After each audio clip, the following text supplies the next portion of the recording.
Hello दोस्तों, आज हम देखने वाले हैं अभी हाल ही में आई मूवी गामी। इस मूवी की कहानी इतनी यूनिक और शानदार है कि यकीनन आपने ऐसी कहानी नहीं देखी होगी। तो मूवी की शुरुआत में हम देखते हैं एक शंकर नाम के अघोरी को, जो अपनी झोपड़ी में आराम कर रहा था। तभी कुछ लोग आते हैं और उसकी झोपड़ी में आग लगा देते हैं, क्योंकि ये सब शंकर को जान से मारना चाहते थे। लेकिन शंकर किसी तरह अपनी जान बचाकर उस झोपड़ी से निकल जाता है और फिर ये सभी लोग शंकर को लेकर अपने सबसे बड़े अघोरी के पास जाते हैं और कहते हैं कि शंकर हमारे बीच रहने के लायक नहीं है, क्योंकि उसे महादेव का श्राप लगा है, इसीलिए इसे यहाँ से निकाल देना चाहिए। लेकिन कुछ लोग शंकर का वहाँ पर सपोर्ट भी कर रहे थे, क्योंकि उन्हें लग रहा था कि शंकर बीमार है। तब मेन अघोरी कहता है कि शंकर को एक दूसरे अघोरी के साथ मुकाबला करना होगा। अगर वह जीत जाता है तो शंकर को यहाँ पर रहने दिया जाएगा, लेकिन अगर वह हार जाता है तो उसे यहाँ से जाना पड़ेगा। अब शंकर और उस दूसरे अघोरी का मुकाबला शुरू होता है तो शंकर उस अघोरी को छूते ही नीचे गिर जाता है और तड़पने लगता है। उसकी सारी बॉडी काली पड़ने लगती है। मतलब शंकर को ऐसी बीमारी थी कि अगर वह किसी दूसरे इंसान को छुएगा तो उसे ऐसे ही दौरे आने लगेंगे। अब शंकर की इस बीमारी को जानने के बाद तो सभी अघोरी मिलकर शंकर को वहां से निकाल देते हैं। अब शंकर को कुछ समझ नहीं आ रहा था कि वह कहां जाएगा और क्या करेगा। तभी उसका एक साथी उसे बताता है कि तुम जब बहुत छोटे थे तो तुम्हें यहाँ केदार बाबा लेकर आए थे, जो अब प्रयागराज में रहते हैं। तुम्हें उन्हीं के पास जाना चाहिए, वही तुम्हें इस बीमारी से आज़ादी दिलवा सकते हैं। यहाँ हमें एक बात और पता चलती है कि शंकर को अपनी पुरानी बातें कुछ भी याद नहीं हैं। मतलब शंकर कौन है, कहाँ से आया है, उसे कुछ भी नहीं पता। इसीलिए शंकर प्रयागराज की तरफ केदार बाबा से मिलने चल देता है।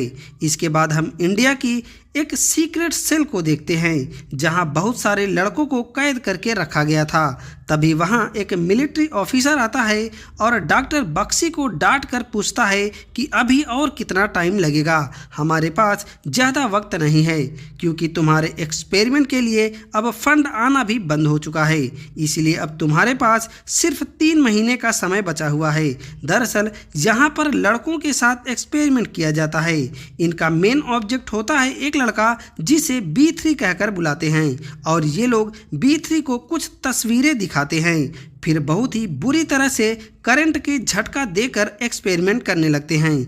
ये लड़का पिछले 6 साल से यहाँ पर कैद था, इसीलिए एक दिन मौका पाकर यहाँ से भागने की कोशिश करता है, लेकिन अंत में वह पकड़ा जाता है। तो इसे इस बार बहुत ही बुरी तरह से टॉर्चर किया जाता है, जिससे ये दोबारा यहाँ से भागने का नाम भी ना ले। इसके बाद सीन शिफ्ट होता है और हम एक उमा नाम की लड़की को देखते हैं, जो अपनी बड़ी माँ के साथ रहती है। उमा ने अपनी माँ को आज तक नहीं देखा था, क्योंकि उसकी माँ दुर्गा किसी दूसरे गांव में देवदासी थी। फिर हम उस गांव को देखते हैं जहां दुर्गा रहती थी। दरअसल दुर्गा कहने को तो देवदासी थी, लेकिन इस गांव का मुखिया और जमींदार मिलकर उसका शोषण करते थे। ऐसे ही एक दिन उस गांव का मुखिया दुर्गा के साथ जबरदस्ती करने जाता है तो दुर्गा बेहोश होकर गिर जाती है।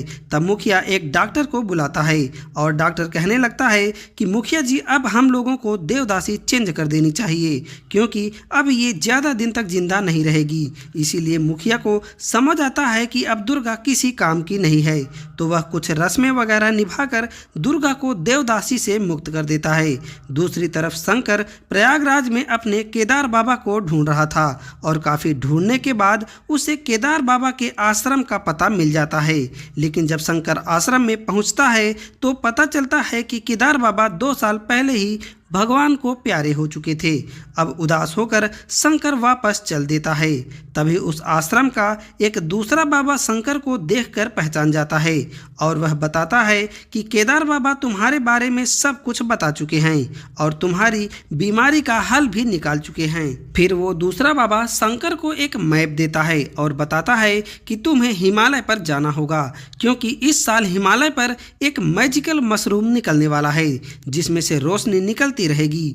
अगर उसे कोई भी इंसान खा लेता है तो उसकी सारी प्रॉब्लम्स दूर हो जाएंगी।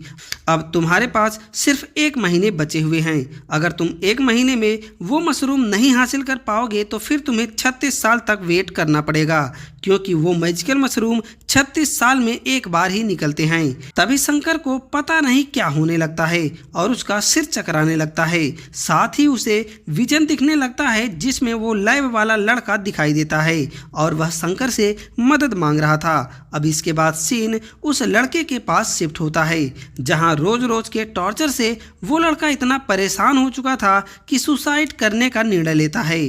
तभी उसके सेल में एक और दूसरा लड़का लाया जाता है और वो लड़का आते ही उस सेल से भागने की प्लानिंग करने लगता है। ये देखकर उस B3 लड़की का भी मूड चेंज हो जाता है और वो भी इसके साथ भागने के बारे में सोचने लगता है। इधर शंकर के हाथ में मैप तो था लेकिन उसकी हिम्मत नहीं पड़ रही थी कि वो हिमालय पर जाए, क्योंकि इस समय हिमालय पर जाना मतलब मौत को गले लगाना था, क्योंकि हिमालय पर मौसम बहुत ही ज़्यादा खराब था। तभी उसके पास एक जानवी नाम की डॉक्टर आती है और बताती है कि उसे भी उन मैजिकल मशरूम की बहुत ज़रूरत है। दरअसल जानवी पिछले 2 साल से उस बाबा के पास आ रही थी और वो मैप लेने की कोशिश कर रही थी, लेकिन वो बाबा उस मैप को उसे नहीं देता क्योंकि उसने शंकर के लिए उसे रखा हुआ था। अब वो बाबा इन दोनों को साथ में हिमालय पर जाने के लिए कहता है, लेकिन शंकर पता नहीं क्यों जानवी को लेकर नहीं जाना चाहता था। लेकिन जब दूसरे दिन शंकर हिमालय के लिए निकलने ही वाला था तो वहां पर जानवी भी आ जाती है और फिर वह भी शंकर के साथ चल देती है। दूसरी तरफ सेल में वो लड़का चुपके से कुछ सामान ढूंढ रहा था जिसे वो लोग सेल में सुरंग बनाकर यहाँ से भाग सकें। तभी वह देखता है कि डॉक्टर बक्सी एक लड़के पर बहुत ही बुरी तरह से एक्सपेरिमेंट कर रहा था। बक्सी उस लड़के की खोपड़ी ही खोल देता है और फिर उसे अलग अलग जगह पर टॉर्चर करने लगा, जिससे वो लड़का कभी हंसता तो कभी रोने लगता, कभी खुश होता तो कभी गुस्सा करने लगता। मतलब डॉक्टर बक्सी इंसानों के इमोशंस के साथ एक्सपेरिमेंट कर रहा था। ये देखकर वो लड़का काफ़ी डर जाता है और फिर हम दुर्गा को देखते हैं जो अब अपनी बेटी उमा के पास वापस आ चुकी है। लेकिन उमा अपनी माँ से नफरत करती है। वह अपनी माँ से ठीक से बात भी नहीं कर रही थी क्योंकि उसे लगता है कि उसकी माँ ने पैदा होते ही उसे छोड़ दिया था। तभी वहाँ पर उसकी नानी आती है और बताती है कि जब तुम पेट में थी तो ज्योतिषियों ने बताया था कि तुम जिंदा नहीं रहोगी, इसीलिए तुम्हारी माँ ने मन्नत मांग ली थी कि अगर मेरी बेटी सही सलामत पैदा हो जाएगी तो मैं देवदासी बनकर देवी की सेवा करूंगी, इसलिए तुम्हारी माँ ने तुम्हें छोड़ा था। अब ये जानने के बाद उमा अपनी माँ के पास जाती है और उससे माफ़ी मांगने लगती है। दूसरी तरफ शंकर और जानवी हिमालय की ओर आगे बढ़ रहे थे, लेकिन रास्ते में इतना खतरनाक तूफान था कि ये लोग उसमें फंस जाते हैं। बड़ी मुश्किल से इनकी जान बचती है और अब इनके पास सिर्फ 4 दिन का समय बचा था और अब इन्हें एक बहुत ही बड़ी खाई पार करनी थी। वो मैजिकल मशरूम खाई के उस पार ही थी, इसीलिए ये दोनों एक रस्सी के सहारे बड़ी मुश्किल से आगे बढ़ने लगते हैं। दूसरी तरफ जब से दुर्गा गांव छोड़कर गई थी तब से उस गांव में अजीब अजीब सी घटनाएं होने लगी थी। सभी लोग आपस में ही लड़ने लगे थे। उस गांव का मुखिया सोचता है कि देवदासी ना होने की वजह से ही ये हो रहा है, इसीलिए वह अपने आदमियों को दुर्गा को ढूंढने के लिए कहता है और कुछ दिन में उसके आदमी दुर्गा को ढूंढ लेते हैं। और अब मुखिया उसकी बेटी उमा को देखकर उसे देवदासी बनाने के लिए बोलने लगता है। उमा भी बहुत छोटी बच्ची थी और दुर्गा को पता था कि ये लोग देवदासी के नाम पर उसे नोच खाएंगे, इसीलिए अगले दिन अपनी बेटी उमा को इस गांव से भागने के लिए कहती है। और जब मुखिया के आदमी उमा को लेने आते हैं तो उमा पीछे के रास्ते से भाग निकलती है। दूसरी तरफ शंकर और जानवी जिस रस्सी के सहारे खाई को पार कर रहे थे वह बीच में ही टूट जाती है और दोनों नीचे गिर जाते हैं। इसके बाद तो शंकर हार ही मान लेता है। वह कहता है कि मैं अब इससे आगे नहीं जा सकता, जिस बात पर जानवी कहती है कि क्या तुम अगले 36 साल तक किसी आदमी को छुए बिना रह सकते हो? अभी भी हमारे पास 4 दिन और हैं और मैं इस तरह से हार नहीं मानूंगी। तब शंकर को समझ नहीं आता कि आखिर जानवी क्यों उस मशरूम के लिए परेशान है। तब जानवी बताती है कि मेरी 3 साल की बेटी है, लेकिन उसका पति उसे छोड़ चुका है। उसका पति उसे बहुत ही टॉर्चर किया करता था। वह अपनी पिछली जिंदगी को भूलना चाहती है, इसीलिए वो उस मैजिकल मशरूम को हासिल करना चाहती है, क्योंकि उस मैजिकल मशरूम में ये शक्ति है कि किसी की याददाश्त भी भुलाई जा सके। साथ ही वह उस पर एक्सपेरिमेंट करके दूसरे लोगों को भी मदद करना चाहती है, जैसे रेप विक्टिम वगैरह से पीड़ित महिलाओं को जो अपना पास्ट भूलना चाहती हैं और वो उसे भूलकर नई शुरुआत कर सकें। और फिर जानवी अकेले ही आगे बढ़ने लगती है, लेकिन तभी उसका पैर फिसलता है और वह एक नदी में गिर जाती है। अब जानवी का पैर उसके बैग में ही फंस जाता है, जिससे वह ऊपर नहीं आ पा रही थी। इसके बाद हम सेल में उस लड़के को देखते हैं जो बहुत ही तेजी से सुरंग खोद रहे थे। अब उन दोनों में दोस्ती हो गई थी और नया वाला लड़का बताता है कि मैं पहले यहीं पर काम करता था, पहले यहाँ सब कुछ ठीक था, लेकिन जब से डॉक्टर बक्सी यहाँ आया है वह लोगों के ऊपर बहुत ही खतरनाक एक्सपेरिमेंट करने लगा, क्योंकि वह इंसानों के माइंड को कंट्रोल करना चाहता है। जब ये बात मुझे पता चली तो मैं डॉक्टर बक्सी का भांडा फोड़ने वाला था, तभी ये लोग मुझे भी कैद कर लिए और जेल में डाल दिए। अब ये दोनों प्लान बनाते हैं कि बाहर निकलकर साथ ही रहेंगे, क्योंकि इन दोनों का कोई भी नहीं था। लेकिन उसके थोड़ी ही देर बाद उस नए लड़के के ऊपर सुरंग गिर जाती है, जिससे उसकी मौत हो जाती है। साथ ही अब डॉक्टर बक्सी के लोग इस लड़के को भी पकड़ लेते हैं और इसे इस बार बहुत ही बुरी तरह से सजा दी जाती है। इधर शंकर देखता है कि जानवी कहीं नहीं दिख रही थी, तो शंकर पानी में उतरकर उसकी जान बचाता है और दोनों गुफा की ओर आगे बढ़ने लगते हैं। गुफा के नजदीक पहुंचते ही एक बर्फ का पहाड़ टूटकर गिर जाता है, जिसमें जानवी फिसल कर नीचे गिरने लगती है, तो वह बर्फ का एक पत्थर पकड़कर लटक जाती है। लेकिन शंकर उस गुफा में पहुंच जाता है और उसके सामने एक चमकता हुआ मशरूम भी दिखने लगा था। लेकिन जैसे ही शंकर उसके पास जाता है तो उस मशरूम की चमक ही चली जाती है। दरअसल उस मैजिकल मशरूम में चमक सिर्फ 24 घंटे तक ही रहती है और चमक जाने के बाद वो मशरूम किसी काम के नहीं होते।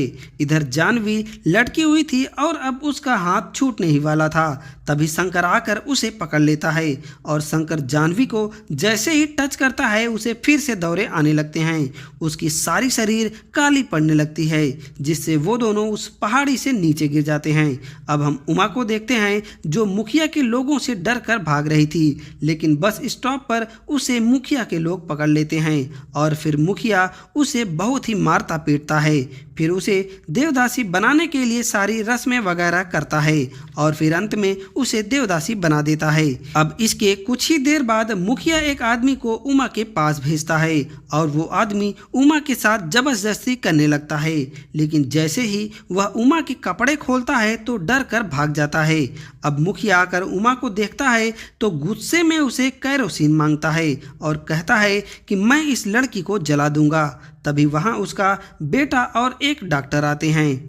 वो डॉक्टर उमा को देखकर कहता है कि इसे बहुत ही बड़ी बीमारी है, आप इसे मुझे दे दो, मैं इसके ऊपर एक्सपेरिमेंट करूंगा। इसके बदले में डॉक्टर मुखिया को बहुत ढेर सारा पैसा देता है और फिर उमा को लेकर उसी लैब में आता है जहां वो लड़का बंद था। दूसरी तरफ शंकर होश में आता है तो देखता है कि उसके सामने एक साधु है, तो शंकर जानवी के बारे में पूछने लगता है। तो साधु कहता है कि हमें तुम ही पहाड़ी के नीचे अकेले मिले थे, मतलब जानवी बर्फ के नीचे दबकर मर चुकी होगी। अब इसके बाद हम फिर से उस लड़के को देखते हैं जिसके ऊपर डॉक्टर एक्सपेरिमेंट कर रहे थे और उस लड़के को बिजली की झटके दे रहे थे। तभी बिजली वाली मशीन अचानक से खराब हो जाती है और उस लड़के पर बार बार झटके लगने लगते हैं। इसके बाद डॉक्टर किसी तरह से उस मशीन को बंद करते हैं और फिर उसका रिजल्ट देखकर डॉक्टर बहुत दुखी हो जाते हैं, क्योंकि उस लड़के पर जो भी एक्सपेरिमेंट किए थे उसका उल्टा रिजल्ट आ रहा था। दूसरी तरफ शंकर को फिर उमा और वो लड़का दिखाई देते हैं जो शंकर से मदद मांग रहे थे। इस बार शंकर सोचता है कि मैं अपनी जान तो नहीं बचा पाया, कम से कम इन लड़कों की ही जान बचा लूं। यही सोचकर शंकर अभी इन दोनों को ढूंढने चल देता है, लेकिन रास्ते में एक एक बहुत ही बड़ा तूफान आ जाता है, जिससे बचकर शंकर एक गुफा में घुस जाता है। तभी उस गुफा में एक शेर भी आ जाता है। दरअसल ये गुफा उसी शेर की थी और शंकर को देखकर उस पर हमला करने लगता है। यहाँ से शंकर अपनी जान बचाकर भागने लगता है। इधर लैब में वो लड़का छिपकर एक ड्रम में छिप जाता है और फिर मौका पाकर वहाँ से भाग निकलता है। लेकिन तभी वहां पर डॉक्टरों को पता चल जाता है कि वो लड़का सेल से गायब है, इसीलिए उसके पीछे खूंखार भेड़िए लगा दिए जाते हैं। अब वो लड़का भागते भागते थक कर गिर जाता है और भेड़िया उस पर हमला करने वाले थे और भेड़िया उसे मारकर खाने ही वाले थे। तभी वहां पर एक आदमी आकर उसे बचा लेते हैं और वो आदमी कोई और नहीं बल्कि केदार बाबा थे। और केदार बाबा उस बच्चे को बचाकर अघोरियों के आश्रम में ले जाते हैं, जहां पता चलता है कि वो लड़का एक्सपेरिमेंट की वजह से अपनी याददाश्त भूल चुका है। मतलब अब तो आप लोग समझ ही गए होंगे कि ये लड़का कोई और नहीं बल्कि शंकर ही है। और अब उमा की बात करें, जब मुखिया का आदमी उमा के साथ जबरदस्ती कर रहा था तो देखता है कि उमा लड़की नहीं बल्कि लड़का है और उसकी लुल्ली देखकर ही डर जाता है। मतलब उमा को ऐसी बीमारी थी जिसमें वह धीरे धीरे लड़की से लड़का में बदल रहा था। इसीलिए वो डॉक्टर उमा को लैब में लाकर पिछले 6 साल से उस पर एक्सपेरिमेंट कर रहे थे और अब उमा पूरी तरह से लड़का बन चुकी थी और डॉक्टर यही पता लगाने में लगे थे कि ऐसा कैसे हो सकता है। लेकिन वो कामयाब नहीं हुए। वो उमा को लड़की बनाना चाहते थे लेकिन वो नहीं कर पाए। मतलब शंकर, उमा और वो लड़का तीनों एक ही हैं और अब शंकर को भी ये सब याद आ चुका है। अपनी याददाश्त वापस आने के बाद शंकर इतना टूट जाता है कि खुद को खत्म करने के बारे में सोचने लगता है। तभी वह देखता है कि सामने वाली पहाड़ी पर एक चमकता मशरूम है और उसे देखने के बाद शंकर मरने का इरादा छोड़ देता है और फिर से जीने की उम्मीद वापस आ जाती है। तभी उसका पीछा करते करते वहां पर शेर भी आ जाता है। अब एक तरफ उसकी जिंदगी थी तो दूसरी तरफ मौत। अब शंकर अपनी पूरी ताकत लगाकर उस पहाड़ी की तरफ कूदता है लेकिन वहां पहुंच नहीं पाता और एक पत्थर से लटक जाता है। अब शंकर कोई चीज उस मशरूम की तरफ फेंकता है जिससे धीरे धीरे वो मशरूम शंकर की तरफ आने लगता है। तभी शेर भी शंकर पर तेजी से झपटता है और सीन यहाँ से कट हो जाता है और फिर हम देखते हैं कि शंकर एक नदी के किनारे बेहोश पड़ा है और जब उसकी आंख खुलती है तो सामने जानवी खड़ी थी। मतलब जानवी अभी मरी नहीं थी बल्कि इसी नदी के पास वह इतने दिनों से फंसी हुई थी। अब शंकर जानवी को धीरे धीरे छूने लगता है और हम देखते हैं कि शंकर बिल्कुल ठीक हो चुका है। मतलब उसने वो मशरूम खा लिया था। लगभग 30 साल के बाद आज उसने किसी इंसान को छुआ था और अब उसकी बीमारी भी खत्म हो चुकी थी। शंकर यहाँ जानवी की गोद में लेट जाता है और अपना बचपन याद करने लगता है जब वह इसी तरह अपनी माँ की गोद में लेटा करता था। और इसी के साथ ये मूवी ख़त्म हो जाती है। तो दोस्तों ये मूवी थोड़ा कंफ्यूजिंग है। शॉर्ट में आपको बता दूं कि उमा को एक अजीब बीमारी थी जिसकी वजह से डॉक्टर उसके ऊपर 6 साल तक एक्सपेरिमेंट किए, जिस वजह से उसे ऐसी बीमारी हो गई कि वह किसी को छूता तो उसे दौरे आने लगते। साथ ही वह अपनी याददाश्त भी खो दिया और उस लैब से भागने के बाद उसे अपनी बीमारी के इलाज के बारे में पता चलता है जिससे वह हिमालय के लिए निकलता है और लास्ट में उसे सब कुछ याद आ जाता है। तो दोस्तों ये कहानी आपको कैसी लगी आप हमें ज़रूर बताइएगा और साथ ही वीडियो को लाइक करके चैनल को सब्सक्राइब करना मत भूलिएगा। अब हम मिलते हैं एक नई वीडियो के साथ।